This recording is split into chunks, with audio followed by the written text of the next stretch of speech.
What is up, everyone? Welcome to the Underdog Sports Podcast, brought to you by Nolan's Visual Media. I am your host, Nolan Skian, and yes, we are back. We got a lot to catch up on. It's been a while. It's been probably maybe a few months or a month and a half or something like that, but we have Bucks and Bears recap from Thursday Night Football. We have NBA Finals, MLB Playoffs, and Week 5 preview in the NFL.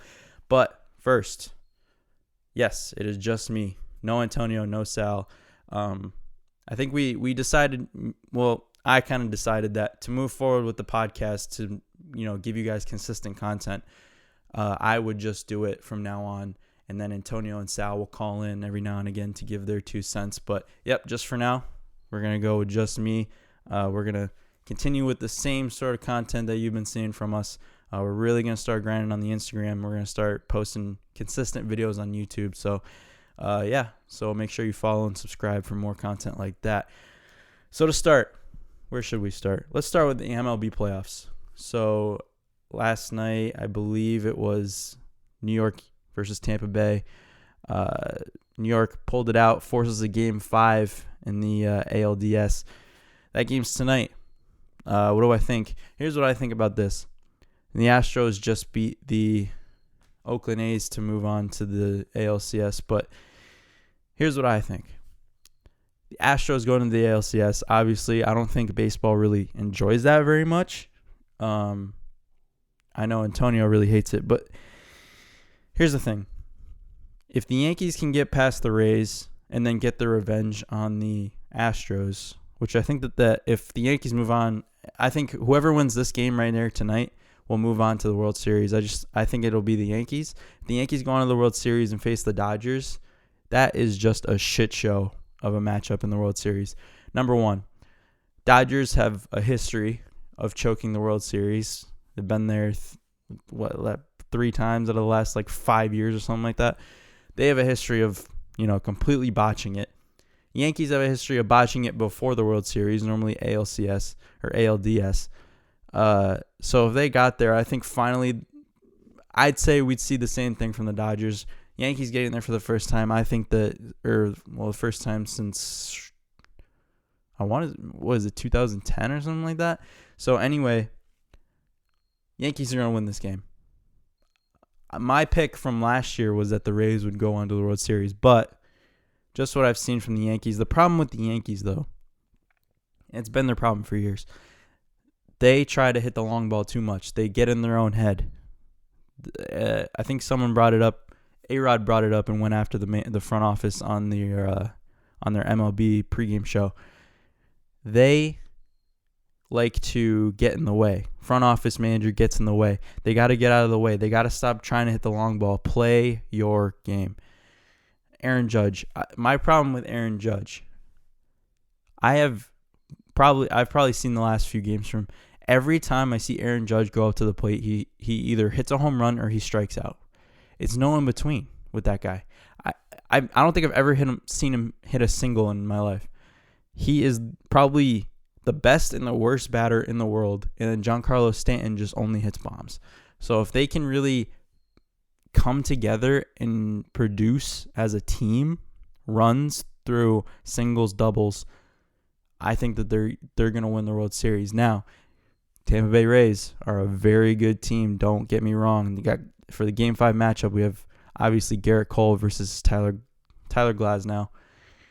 My goodness, what a matchup we have.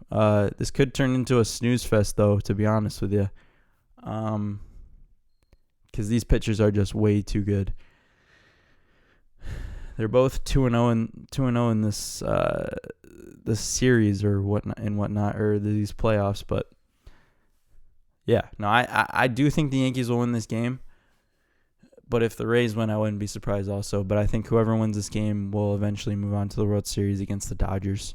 I don't think the Cardinals are... Is it the Cardinals? Let me see. Or the Braves. I don't think the Braves will beat the Dodgers. I think they're in for a rude awakening against the Dodgers. Dodgers are just too good. So yeah, I think it'll be Yankees versus Dodgers, which will be an excellent World Series. That could be a shit show based on each team's experience, but I think once we get there and they start playing, it'll be much better. So yeah, that's my take on the MLB playoffs. But next up, let's go to NBA Finals. We have Game 5 tonight. Lakers are looking to close it out.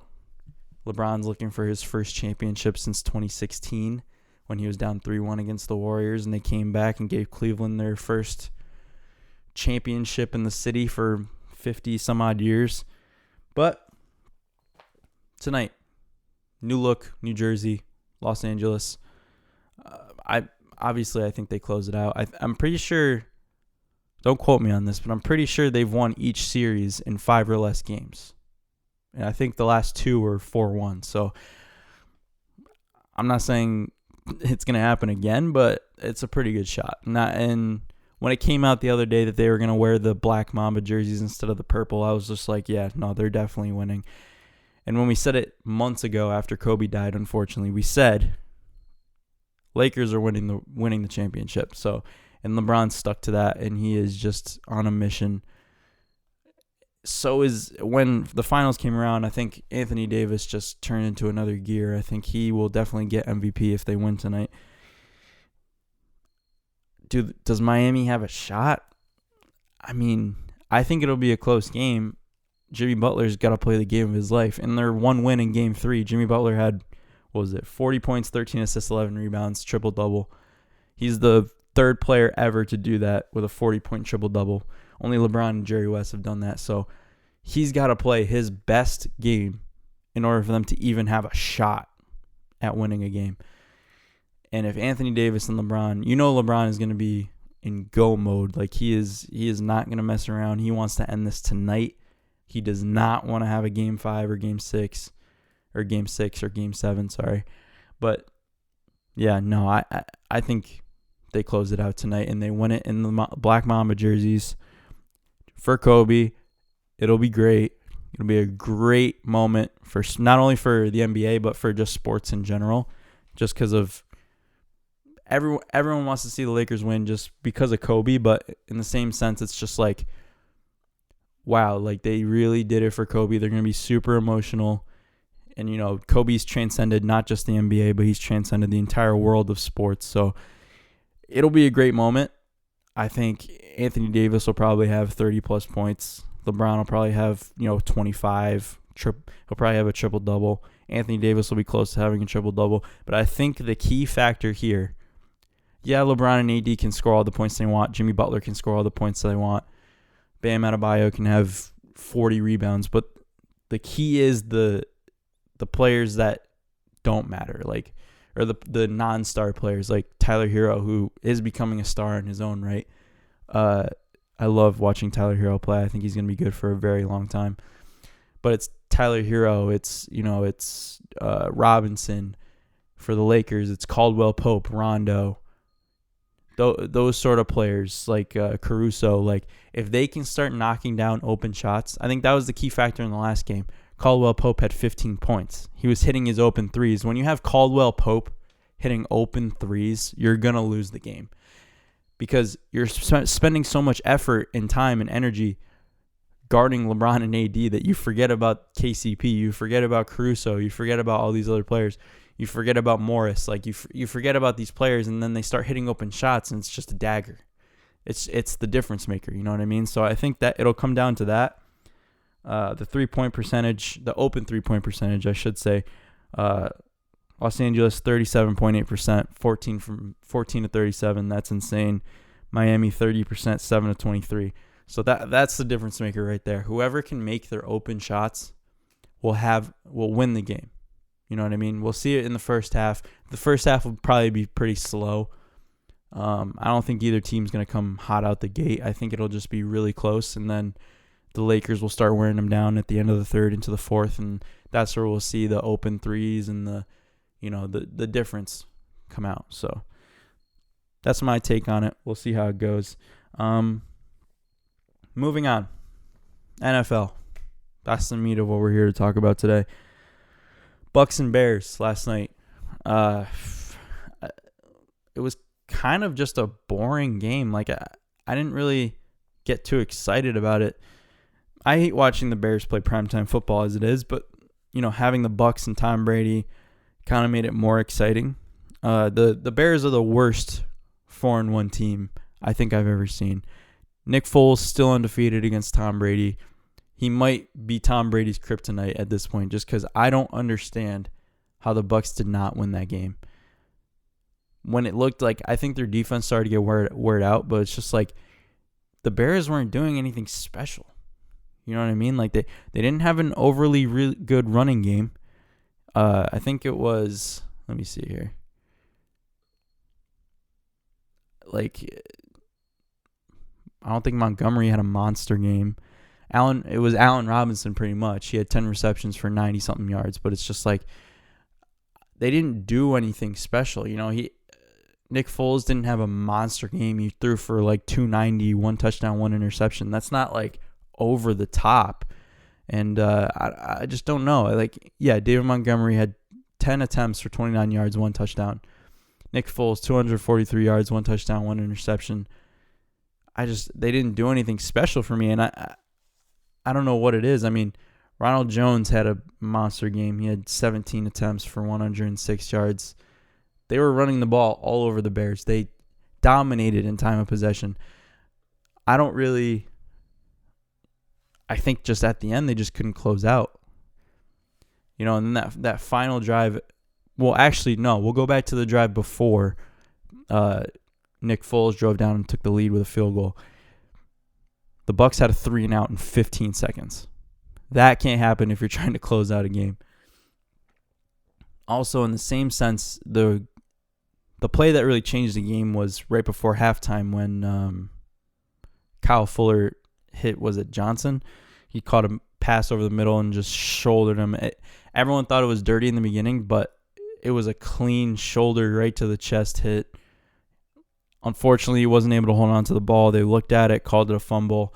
Bears got it, went down, they scored a touchdown before the half. So to go up, 14-13. So I think that probably changed the momentum of the game.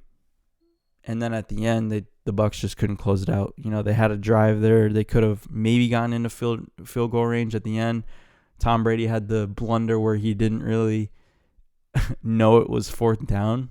I think you'll see all the memes on Twitter where he like looks at the camera and he's like holding up 4, like, wait, is it 4th down? It's like, no, Tom, you just turned it over on downs. So yeah, Twitter had a field day with that, but it's just, you know, the Bears, give them credit. I think they deserve a lot of credit for coming together as they are. That defense is always rock solid, but their offense just is what's been letting them down the past few years. You know, Mitch Trubisky, he's just not the guy. I think everyone kind of knew that, and I think that they should have known that from the beginning, but I think they're finally starting to see it. I don't know. It was funny. I was reading this to Coach Bruce Arians after the game. He insisted that Brady did not lose track of the downs. I think Bruce, we all saw it. He was literally like looking around, confused as fuck, like holding up 4 fingers, like, wait, it's 4th down. What are we doing? Why is everyone getting off the field? He stood on the field like till they were about to like punt or till they were about to snap and kneel it for the end of the game. Like he was still on the field like, guys, it's 4th down. What are we doing? It's like, no, Tom. But Bruce Arians was coming to his defense, whatever. Khalil Mack had 2 sacks. I think that was the difference. The offensive line for the Bucs did not look good whatsoever. Brady was getting hit left and right. Still 25-51 for Brady, but it's just like, when it comes to the end of the game, Brady's the guy that's supposed to close out these games. He's the 4th quarter man. He's the comeback Tom. You know what I mean? Like, and he couldn't get it done there at the end, and it was just a mental lapse, which you don't expect to see from a guy like Tom Brady. But nonetheless, Tampa Bay 3-2.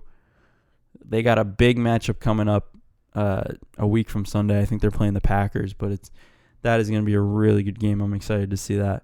And Chicago Bears 4-1, probably the worst 4-1 team I've ever seen. But it's just like, I compare them to the Green Bay of last year when they were 13-3, and everyone's like, why are the Green Bay Packers 13-3? They're the worst team ever. I think it's the same sort of thing. They're just happen to be 4-1. All right, moving on. Our matchups for Week 5. Let's see what we got here. I just saw today that the Jets didn't practice because of a presumed positive case of COVID-19. I'm not really sure what that means. Does that mean you don't know he's positive yet, or you just assume so? So, I don't know. We'll have to wait and see on that. The Patriots game got postponed to Monday again, which I don't understand. You move back the game one day. What difference is that making? Stephon Gilmore tested positive for COVID-19. Obviously, he's not going to be ready to play Sunday or Monday. So why are you postponing the game? Same thing what happened last week when Cam got tested positive. Why are you moving the game 1 or 2 days? It doesn't make any sense. It's not going to make any difference. Obviously, Jarrett Stidham and Brian Hoyer are going to start. Cam Newton obviously is not going to play. And a lot of people on Twitter were saying, well, if Patrick Mahomes was tested positive, they wouldn't have played the game. I think that might have been fair. I mean, Patrick Mahomes is the face of the NFL. Like, if your star player of the NFL gets COVID, it's kind of a bad look. But at the same time, they said they had positive tests on their side too. So why not just postpone it to the end of October like they did the Steelers and Titans game? The Steelers and Titans game got postponed to like October 23rd or 26th or something like that. Why not just postpone it? It makes me feel like they had no plan. The NFL is just making this up as they go. They're kind of like the MLB in the sense that like they really are not prepared for if a positive outbreak happens and they have a bunch of players test positive. What are you supposed to do? What is the plan? To me, it just looks like they're making it up as they go. The teams are kind of deciding, hey, well, we have positive tests. We're not practicing. We're not doing this. But, I mean, the teams are still, like Stephon Gilmore tested positive. The Patriots are still practicing. So, obviously, there's no real plan and there's no regulation in place to say, okay, if this person tests positive for COVID, this is what we're going to do. I haven't seen that. So, NFL it's looking real grim because all these players are starting to test positive. And so if the Jets start having an outbreak, their game will probably get postponed. I mean, I don't want to see the Jets play anyway. I would be happy if all their games got postponed, but that's not the point. Week 5. Let's see what matchups we got that people that are going to play. We got Jacksonville and Houston. The Texans just fired Bill O'Brien. I'm so happy about that. I hate Bill O'Brien. I think he was the worst coach in football, and no one seemed to really look at that. Like, you would think after the whole DeAndre Hopkins thing where all that stuff came out, and it's like, okay, Bill O'Brien's kind of a dick. No one said anything. And then finally, it took Watt to finally come out and say, you know what? We think you're a shitty coach. And then they looked, and then the front office was like, well, if TJ Watt says Bill O'Brien's a bad coach, then Bill O'Brien's a bad coach. What's crazy to me is that they didn't look at it before and say, what's the issue here? Maybe it's our coach / GM just making terrible decisions and ruining our football team. It's these, they got rid of Jadeveon Clowney. They're probably top defensive linebacker. They get rid of DeAndre Hopkins, one of the top wide receivers in the NFL. And then it comes out all this stuff that Bill O'Brien said about him. And it's like, timeout. Maybe this guy doesn't know what's best for our football team. And I think it's great that they finally showed that, because I think him being the GM / head coach was way too much for him. On top of him being a terrible coach. So he couldn't even handle the coaching part, let alone the GM part, which we know he botched. Because DeAndre Hopkins is now thriving in Arizona. I'm pretty sure he's the leader in catches and yards, I think, in wide receivers right now. I know Mike Evans is the leader in touchdowns, but DeAndre Hopkins has had at least 10 receptions for 100 yards, I believe, in the last 3 games. But sorry, let me get a drink of water here. So, yeah, in terms of how they're going to play on Sunday, I think they roll over the Jags. I think that they That was the cancer within that team was Bill O'Brien. So now that he's gone, I think that they can effectively start running their team the way they want to. I think he was the one getting in the way. I think their defense is going to thrive off of it. Their offense is going to thrive off of it. Deshaun Watson, I really feel bad for Deshaun Watson. He's such a good talent, such a star of this league, and he's being held back by, being on a poorly run or being in a poorly run organization that doesn't know how to win football games. I think they start to turn it around. I think that they maybe go on to win 5 of the next 6 games. They're definitely way better than 0-4. This is definitely the game that they turn it around, and I think they win by at least 2 touchdowns, if not more. No offense to the Jaguars, but the Jaguars are just kind of like a team. You never really know what you're going to get with them. They're 1-3. I think 1-3 is definitely a deserving record for them the way they've been playing. Gardner Minshew's been decent, but at the same time, they just have nothing going on for them. They've gotten rid of too much of their talent. They're in a rebuild.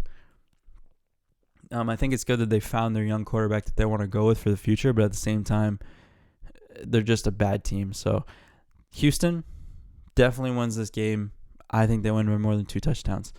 Next up, Cardinals and Jets. Again, I don't know if this game will be played or not. If they do play, I really like the Cardinals in this game. The Jets are definitely the worst team in the NFL right now. A lot of people out there saying they're trying to tank for Trevor Lawrence. I don't think they're trying to tank. I definitely do think they're just dog shit. I think Le'Veon Bell comes back this week. They're gonna start Joe Flacco. Okay, start Joe Flacco. I think Herndon has a really big game because Joe Flacco likes his tight ends. But I don't know, man. I just think Joe Flacco doesn't do it for me. And Le'Veon Bell doesn't do it for me. So Cardinals, Kyler Murray, DeAndre Hopkins, Kenyon Drake, Chase Edmonds. That team is buzzing. They're doing a really good job with that defense. They're young. They're motivated. So I think it's going to be a tough day for Joe Flacco if he does start. That's insane. Cardinals definitely win this game. Jets go 0-5. The Jets might not win a game this season. That's how terrible they are. But whenever they play Miami, wow, I'm not watching that game.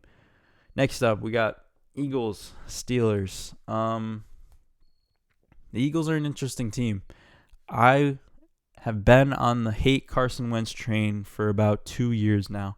I have not seen anything special from Carson Wentz, I think, ever. And everyone likes to say how much of a talent he is. Yeah, he's talented, but you have to be talented to make it into the league, to start as an NFL quarterback. You have to have some sort of talent. The difference is those guys that can make plays when it matters most. Carson Wentz cannot make plays when it matters most. He tied a game against Cincinnati. You're supposed to be one of the top talents in the NFL. How do you tie a game against Cincinnati, the fucking Bengals? Like, I'm happy that people are finally starting to see that Carson Wentz is not it, because he's just not. He's a backup at best. He can't lead a football team to a win. And the Steelers are going to roll over them. Steelers have been looking good. With Mike Tomlin, those defenses are always going to be really good. They've been running the ball really good with Connor. They've been, Big Ben's doing Big Ben things. Yeah, Steelers are looking good. I think they'll definitely make the playoffs. Eagles suck. Carson Wentz sucks. Panthers and Falcons. This is always an interesting matchup. Obviously, with Christian McCaffrey still out, I think he's expected to come back week 6. But Teddy Two Gloves, he's been motivating that team, and I think it's definitely showed in how they've played. Atlanta, on the other hand, they're in trouble. We've said this from the beginning as well. Atlanta is another one of those teams, just like the Eagles. They can't get it done. When it matters most, they can't get it done. They were up big on the Dallas Cowboys. They blew it with that botched onside kick. That shows to me that it's bad coaching on all around. I think their defense is their bright spot. Their offense, when you have Matt Ryan and Julio Jones, you have to be able to perform and score points at some point, which I think that scoring points hasn't really been their issue. I think, I don't know, they've been just giving up too many points, which I think is also Dallas's problem, but we'll get to that when we talk about them. But I don't know. It's a struggling team right now. They're 0-4. I expect the Panthers to win this game. I think it'll be a close game. The over-under is 53.5. Smash the over. I think this is like a 38-34 type game, just like the Falcons love to play. Falcons are -1.5, so they're favored in this game. I like Carolina +1.5. We'll get to that in our pick 3 later. The return of pick 3. I know everyone's excited. Next up, we got Bengals and Ravens. Don't really care about this game. Lamar Jackson's been held out of practice. I think his hamstrings have been hurting him, or his knee or something like that. But Ravens win this game. Ravens win it big. The -13. That might be a lot of points for the Bengals considering how they've played. I think they've played pretty well. I think Joe Burrow has been doing great in his first season, but Ravens win. That's just all I'm going to say. Ravens win. Rams in Washington. This is just the Rams are with the Bears. I don't know how they're 3-1. They haven't really been doing anything special to me. I mean, I guess Jared Goff has really just been. Here's the thing. Here's the thing about the Bears and the Rams. When you have ugly teams that maybe don't play as well, coaching is what elevates them to be able to win games. You look at the Chiefs, how they've been so successful. Yes, they have star talent, but how they got that star talent was amazing coaching from Andy Reid. So the Rams, Sean McVay, he knows what he's doing. He always has his teams fired up. He's a motivator. Players love playing for him. Like, he's obviously going to be coaching for a long time. He's going to be very successful. That's the difference. That's why the Rams are 3-1. Have they necessarily played their best football? I don't think so. I think, Robert Woods, Tyler Higbee, I guess, has been playing pretty well. Cooper Kupp always plays solid. He's had trouble with injuries, though, so we'll see. Washington, man, Dwayne Haskins, they're a motivated team. Don't get me wrong. This is definitely, I think if Ron Rivera was healthy and not going through the whole cancer thing, which is terrible, by the way, I feel for him immensely. That's not an easy thing to do. That shows what a person he is, for him to be able to be coaching and taking chemo at the same time. Chemo will kick your ass. Last week in the game, he was sitting on the bench, couldn't even stand up. That's a testament to how dedicated he is and how much of a motivator he is. And I think that the team has seen that. They've been playing really well. They just haven't gotten the results they wanted. Dwayne Haskins has been playing better. But yeah, I think the Rams win this game. 7.5 is the spread. I don't see Washington covering that.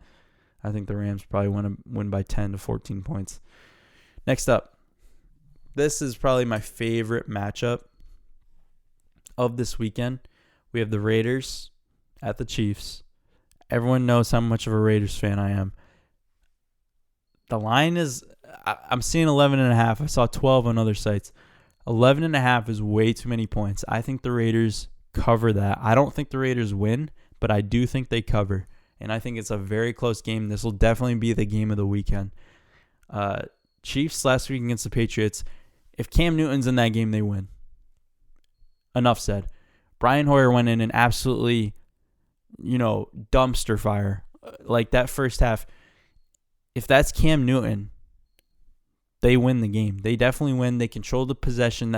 That's important against the Chiefs. If you run the ball successfully, which I think that the Raiders can do with that offensive line and Josh Jacobs, if they can run the ball, control the possession, you will win against the Chiefs, because you got to keep that offense off the field. If that offense is on the field, they're scoring points. Whether it's field goals, touchdowns, they're scoring. They're never punting the ball. So Raiders have a really good run game. I think that they just pound the ball down the Chiefs' throat, keep it close. I don't see the Chiefs running away with this one, but I do think the Chiefs win. but the Raiders definitely cover. That's definitely my pick for the week, and we'll get to that in the pick 3. Next matchup, ugly matchup, Miami versus the 49ers. This is just ugly. 49ers are banged up. Obviously, Bosa, Garoppolo, Raheem Mostert, George Kittle's a little banged up. It's not looking good for the 49ers. They're 2-2. Here's where I think coaching comes into play. If Kyle Shanahan can keep this team motivated and in a winning mentality, the 49ers can definitely still win. This is a good opportunity this weekend. With how banged up they are, they can beat up on San Francisco. If they beat up on San Francisco, I think that gives them a little extra boost. They can start killing time to get their players back. I think Jimmy Garoppolo is coming back this weekend. We'll see, but I mean, if it's not looking right, I don't think he should start. They should win this game. Dolphins, on the other hand, are always a wild card. You never really know what you're going to get. We haven't got to see Tua very much. I think that they should start throwing him in there. If they start losing by a substantial amount and, they start lifting the gas a little bit, you need to get Tua reps. Yeah, I mean, I think they're a very well-coached team. They're motivated. They always play hard. That's never the issue with Miami. So the line is -9. I don't think Miami covers. I think the 49ers win by 10 or more, so we'll see. 425, Giants and Cowboys. My goodness. I am so upset with how the Cowboys have played. I don't think it's a matter of coaching. I think it's their defense. I mean, Smith being out, Van Der Esch being out. You got to look at how they've played. They've been giving up so many points. They're probably the worst ranked defense, in the league right now in terms of giving up points and yards. But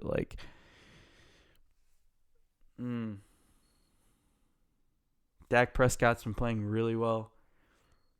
I mean,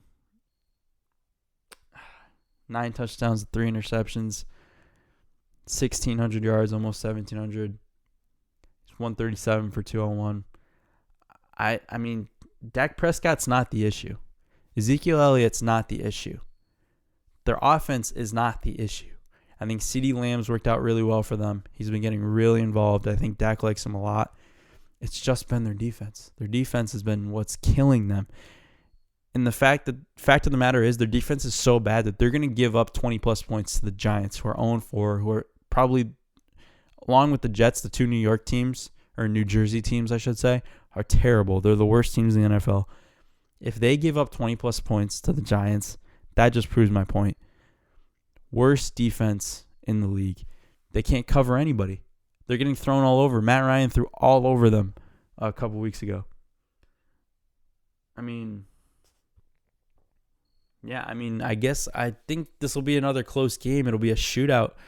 I want to say Dallas is going to win, but at the same time, I don't know because they're just, you never know what you're going to get. If you're going to get a Dallas team that's motivated, ready to play, their offense will be buzzing. It's just their defense. They got to start getting some sacks. They got to start creating negative plays. They got to do better in the secondary, covering the receivers, which, I think they have an opportunity to do that this weekend, but I don't know. Darius Slayton might have 150 yards this weekend. We'll see. I just don't know. I guess I'll pick Dallas. What's the line? Let me take a look here. 8.5. I think that's too many points. I think the Giants cover. I think Dallas wins by 3 to 7 points. Maybe a field goal, maybe a touchdown. They'll probably end up getting a late field goal to win the game, but that's just how I feel about that one. Next up at 425, we have Indianapolis versus the Browns. An interesting matchup. It's a pick right now. Phillip Rivers looked like Phillip Rivers. He's been throwing interceptions to risky double covers and, just not giving a shit like he normally does. If I had to pick, with the momentum swings, I think the Cleveland has all the momentum in the world. They came off a really big win against Dallas. I mean, they're 3-1. Good for Cleveland. I mean, Baker Mayfield's looked good. Odell Beckham Jr. had a career game last weekend. I guess we'll have to wait and see. If it's just a pick right now, I'm picking Cleveland just in terms of the momentum and how they've been playing.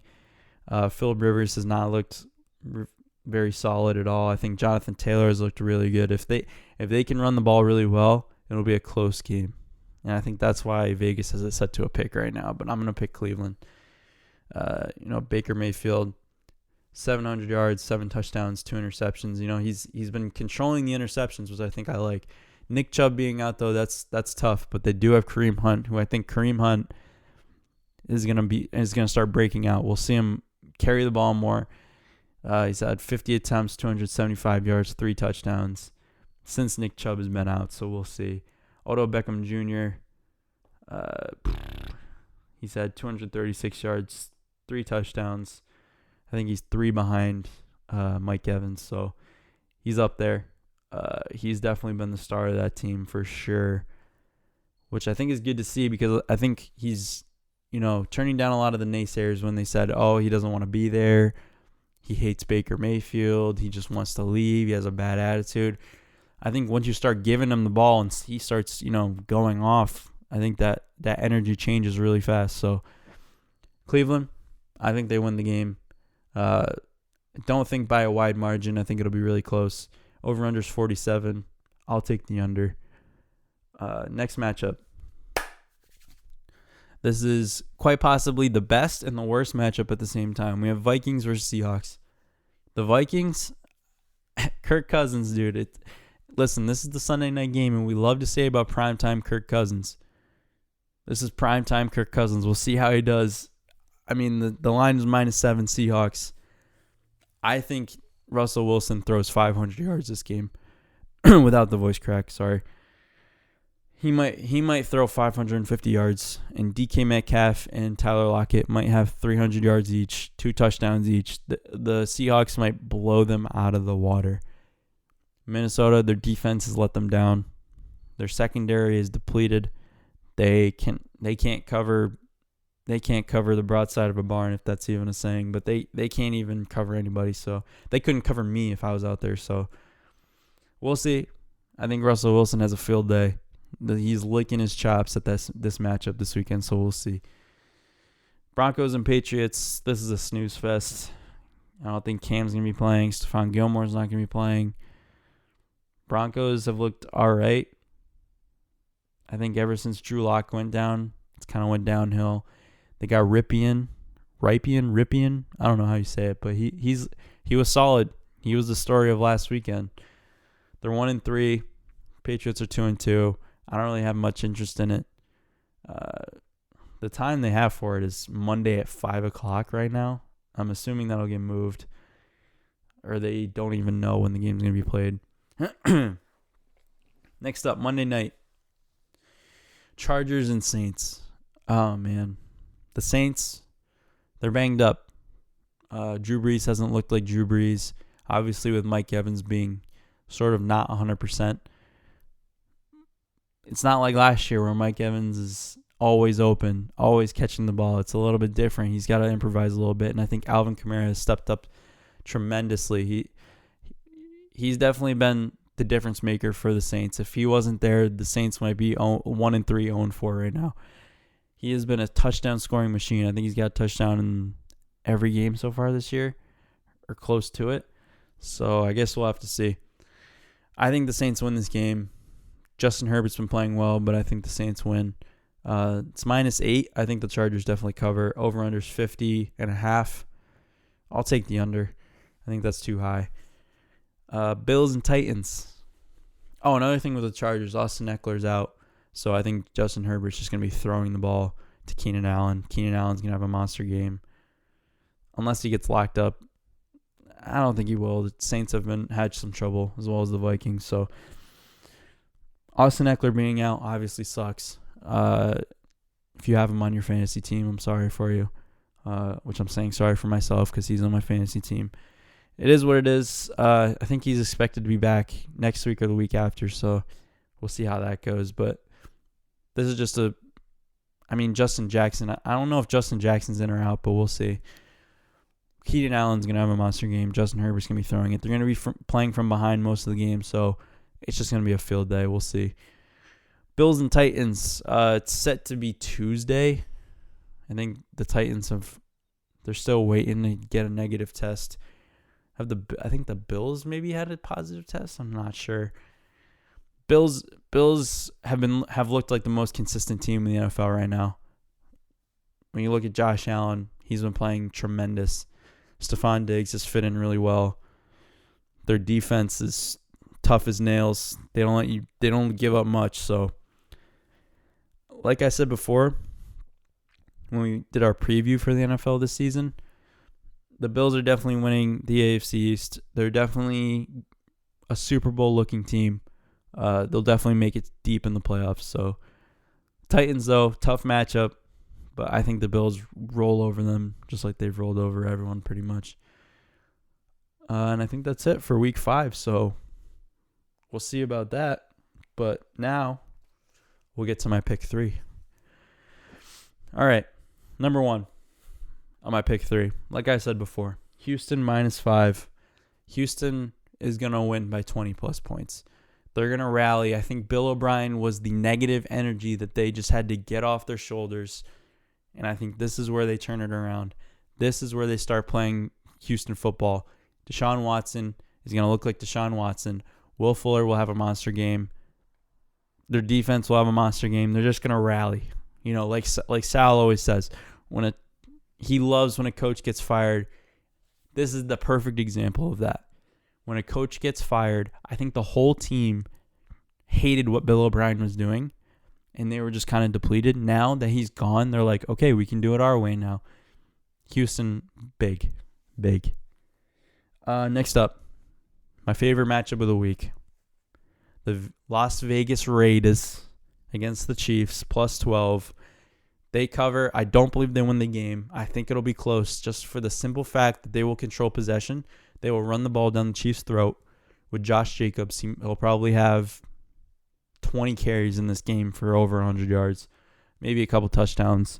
I think it'll be a close game. I think the under hits because I don't think they'll be scoring a lot of points. Yeah, Las Vegas +12. And last, Carolina +2. Carolina versus the Falcons is always a interesting matchup. Something interesting always happens, but I feel like the Panthers have always gotten the better of Atlanta. And now that Teddy Two Gloves is there, Curtis Samuel will probably have a good game. DJ Moore will have a good game. Just because that Falcons secondary is so bad. But, yeah, Panthers +2. And I think that wraps it up. This is the new look, the new format for how we're going to do things. I'm definitely going to get Sal and Antonio. We'll have them call in. And, yeah, we'll be good. So, yeah, I think that wraps it up for this week. Be sure to check us out on Instagram. Follow us. Subscribe to our YouTube. All these clips will go up. It's brought to you by Nolan's Visual Media. Me being the head of Nolan's Visual Media. We'll get all it out to you. Be sure to subscribe on YouTube. And, yeah, we'll see you next week, guys.